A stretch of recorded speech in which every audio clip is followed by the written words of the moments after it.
can't hear you. Okay, ladies and gentlemen, please stand. Join Councilman Taylor in the salute and then remain standing for our prayer.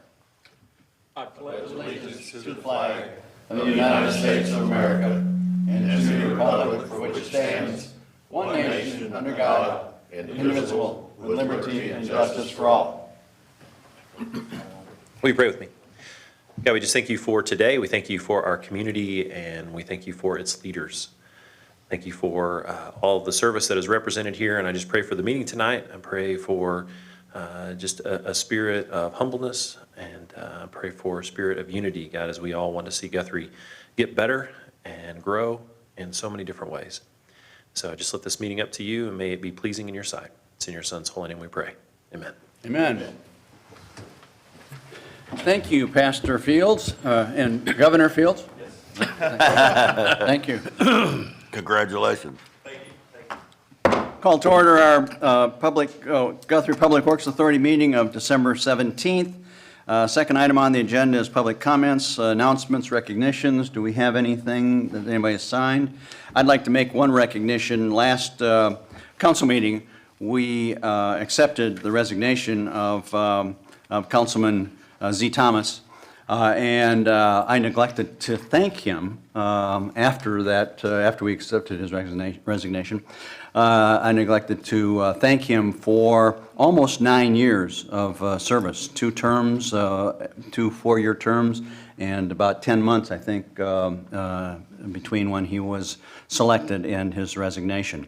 At about $9, I believe, that he collected during that time.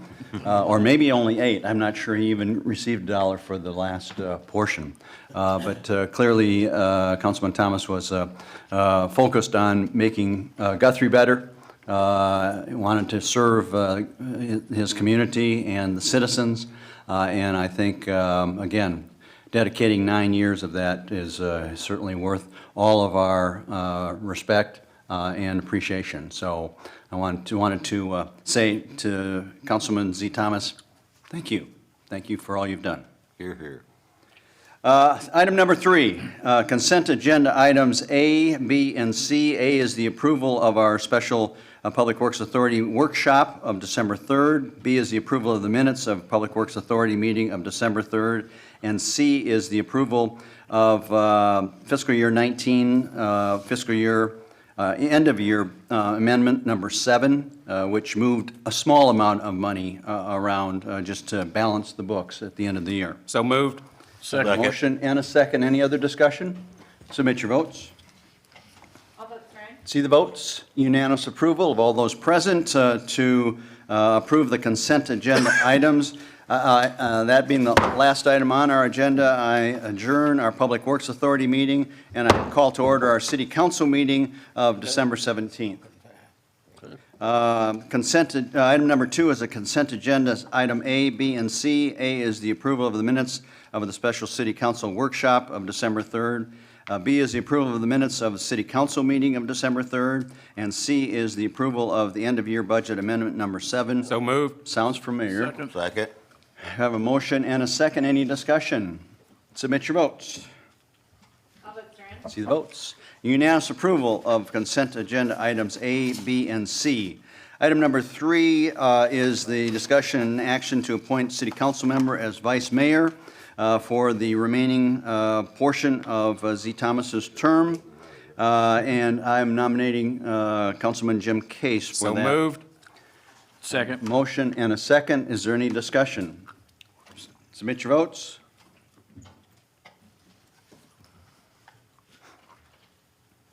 All votes are in. Let's see the votes. Unanimous. Well, we have 5 voting and 1 abstention. So He the can't vote for approval, himself.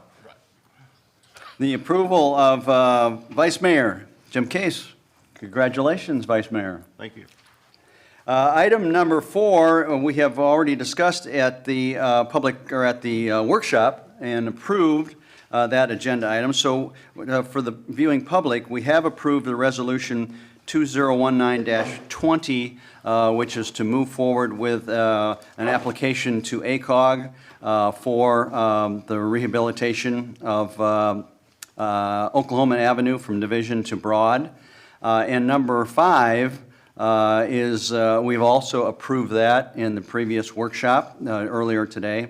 So that's approval of Resolution 2019-21, which is to approve or to authorize the staff to move forward with a grant to rehabilitate the bridge on Harrison west of Wentz, and some other application there.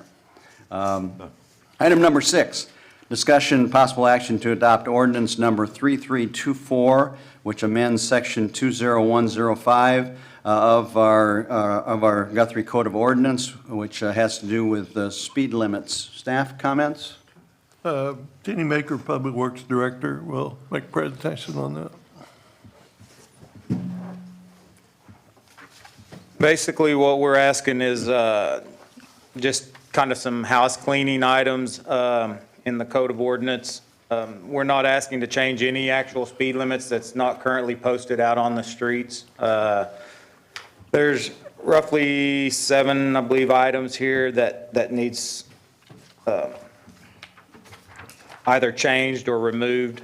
Item 3, to make it reflect what's out there currently after the new bridge was put in place, we could simply remove item 3, and then on item 4, West Noble Avenue West from what used to say 5th Street, we could change that to say 1st Street to a 10th mile west of 20th Street, a maximum speed limit of 35 mile per hour. And then on item 5, some of these changes actually took place about 2014, just had never been cleaned up in our books.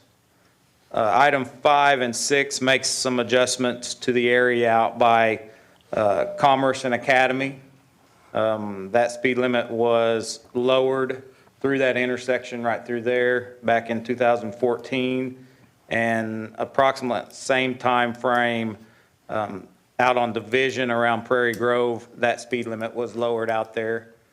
We're just making the adjustments in the Code of Ordinance to reflect those changes. Okay. Make a motion to approve?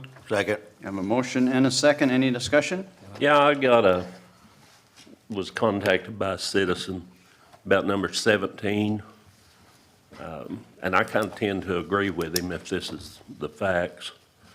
West Oklahoma, from 19th to Academy, moving it to a max of 35.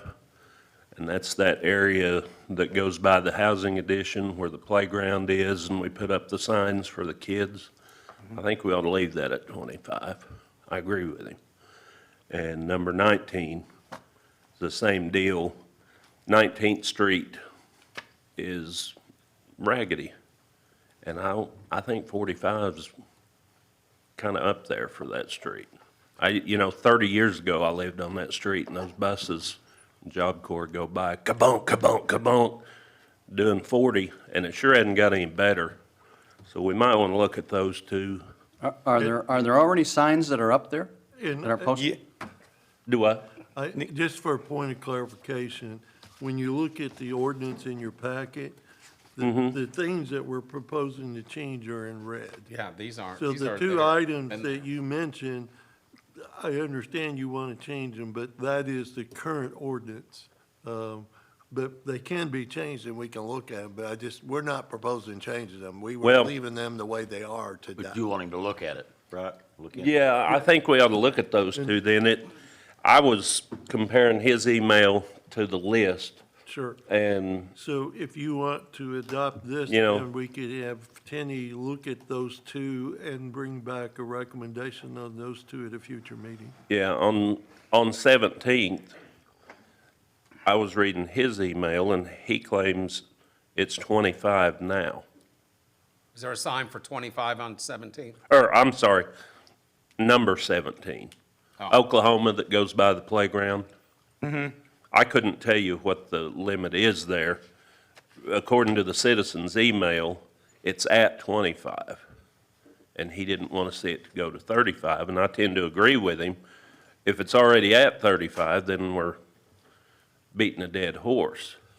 I'll say this, if it's not marked, it'd be 25 mile an hour. Well, that's what I think, but On here on 17, it said we're going for a max of 35.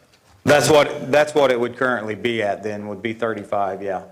We'd have to look at that, and I'd probably do some traffic counts and studies and present that to the street committee for a change or a recommendation, and then Well, street committee present it to the That's that council. playground area, and Sure. I'm good with it being 25, and I assumed it was.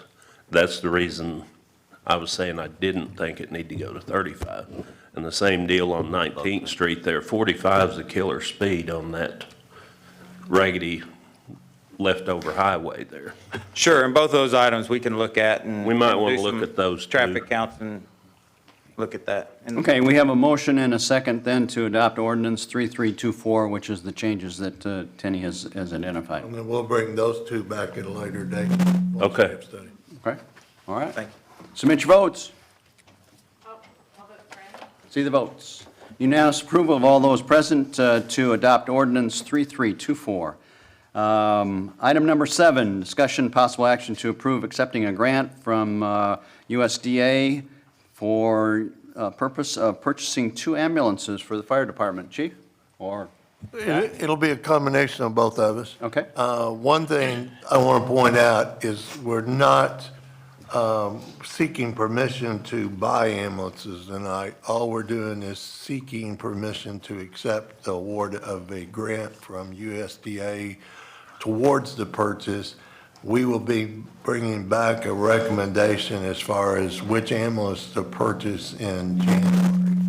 So that's when we'll discuss which ambulances we're actually going to propose to purchase. On this, just to point out, the majority of the ambulances we have now, other than I think one used one, we were reimbursed by the EMS District I-1, which is the ambulance district that covers the Guthrie School District area. But situations change, and their funding revenue situation is that they could not fully fund an ambulance. And so we started looking for other ways to contribute to the money available. He's working on it. We looked at ways to add to the money that would be available from the Logan County EMS district to supplement, so we didn't have to take it all out of city funds. And Eric in the fire department did a good job in visiting with USDA, and they provide grants up to 35% of the project. And Eric did all the paperwork and got that awarded. So the funding formula would be a total of $485,794 is what we're projecting. We will get $210,000 over the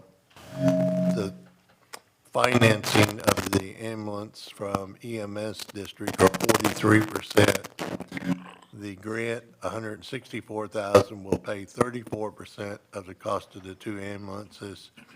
And then, just like in some of our other funds with positions not being filled and other expenses, we're gonna Throw it on the floor.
It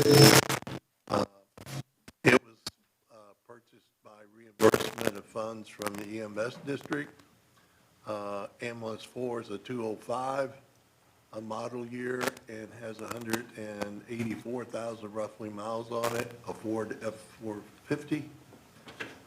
Again, it was used when we purchased it in 2011, and it was also reimbursed by EMS District I-1. And then that will leave us, those two will be replaced. Ambulance 2 is a 2013 model with 158,000 miles on it, which is a Ram 4500. And Ambulance 3, a 2015, which has got just under 120,000 miles on it, which is a Ram 4500. Again, both of those were paid for by EMS district funds, ambulance funds. And ambulance number 5, a 2000 model, was purchased used in 2016. It has 103,000 miles on it, and it's an F-450. So that's the ambulance that we have in stock. This is ambulance number 1. And just some history, and Eric can tell more stories on it than I can.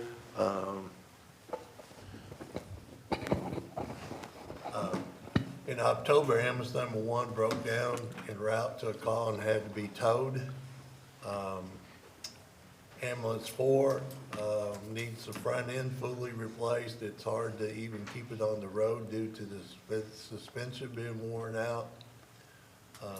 Ambulance 2 had a catastrophic failure en route to Edmond while transporting an emergency heart attack patient. That's gives you an idea of what the wiring harness looked like after that incident.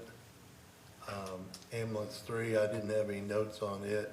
Ambulance 5 is primarily used for transfers. So that gives you some history on our ambulance. Again, the action that we're asking for on this agenda item is just simply to allow us to accept the grant from USDA in the amount of $164,000 to go towards purchasing 2 ambulances. So moved. Second. Have a motion and a second. Any other discussion? Submit your votes. All votes are in. See the votes? Unanimous approval then to accept the grant from USDA for $164,000 towards purchase of 2 ambulances. Item number 8, discussion possible action to approve the purchase of 2 Stryker power load devices by the fire department ambulance, or for the ambulance. Chief Harlow tackled it. Chief? What we're asking for, they're called a power load. That's a trade name by the Stryker Corporation. They work in conjunction with the stretchers that we have on all 5 of our ambulances. And the way they work is you basically wheel the stretcher up to the back of the ambulance, lock it in, you hit a button, and it loads the stretcher for you. It negates the need for our personnel to physically hold the patient up in the air for 5 to 10 seconds while the legs of that stretcher retract. Not a big deal when you're talking a 100, 150-pound patient, but when you get some of the larger patients, we have some in our district that are 500 and 600 pounds. That's a lot of weight to be holding up. We've got 3 employees off on either light duty or recovering from surgery right now that are fully off duty. So these things will hopefully negate the workers' comp, some of the workers' comp injuries that we sustain just due to the nature of our job in the future. And to be clear, whoa, that's some Really loud. I'm loud enough, I don't even need that. But the Strikers are in the 485, so. Correct. And what we're doing, normally, we would order these on the truck from the manufacturer, but Stryker is actually running an end-of-the-year special. We can buy them directly from Stryker and have them installed in the ambulances when they're built and save $5,000 per device. So we're saving a total of $10,000 by buying them ourselves. Make a and motion to buying them approve. now. Second. Didn't you buy one of these just a month or 2 back? No, we bought a stretcher, a replacement stretcher. Oh, I thought it said strike. Now, we replaced our last old stretcher that only held 500-pound capacity. I remember it was expensive. Yeah, they're about $18,000. Well, that's what these are, aren't they? Yep, and that's another 18. If you buy the whole system, stretcher and all, it's about 40 grand. So these are something that are installed in the ambulance? They're in the floor of the ambulance, and they kind of look like a tracked system, and they have a track that moves back and forth, and the stretcher hooks in, and it basically pulls, collapses the legs on the stretcher and holds it in place, and then slides the stretcher inside the truck. Okay, So it, Cool. not only does it load it, but it also secures it and locks it in place while it's in the back of the truck during transport, so it doesn't move around. okay, good. We have a motion and a second to approve the purchase of 2 striker power loads. Any other discussion? Submit your votes. I'll vote Strand. See the votes. Unanimous approval of those present, then to go ahead with the purchase of 2 striker power load devices. Item number 9, city manager report. I don't have any additional reports tonight. Item number 10 is comments from city council. Vice Mayor Case. Just wanted to congratulate everybody on the Victorian Walk. It was really fun downtown this last couple of weekends, so. Councilman Long? I don't have any this evening, nothing this evening, thank you. Councilman Taylor? I want to say thank you to the staff. Y'all will do a great job. I know some of you have kind of been coming and going, but thank you for that. Also, you got Christmas and New Year's coming up. Want to wish everybody Merry Christmas, Happy New Year. Stay safe. And, oh yeah, one more thing. My daughter finally graduated. I saw that. Congrats on that. I was like, yay. So anyway, congratulations to my daughter. Didn't she graduate from a prestigious university? Yes, sir. The one's got a big O, S, and U. I know- Orange. Orange, right. There you go. Brightest orange. Pistols firing. Brightest orange. Very good. Councilman Channel? Go Pokes. You got This is the last time you'll see these pretty faces before Christmas. Everybody enjoy the holidays and look forward to seeing us in January. Councilman Bothroyd? The same, just Merry Christmas. Okay, good. Just a couple things. Again, the territorial walk was outstanding. The home tour was absolutely fabulous. All of the activities that went around it, I thought it just keeps getting better and better every year. Clearly, the marketing, the social media, all of that coverage, all of the individuals that worked on that committee should be very, very proud of what they've done, and I want to thank them, as has been identified already, for a great success, and next year looking forward to even more. So, and again, Merry Christmas to everybody out there watching in TV land and in the room. Item number 11, consider approval to convene to executive session. So moved. Second. Let me finish here. For purpose of discussing communication concerning pending investigation. Now we have a motion So moved. Second. and a second. Any other discussion? Submit your votes. I'll vote Strand. Let's see the votes. Unanimous approval then to move into executive session. Ladies and gentlemen,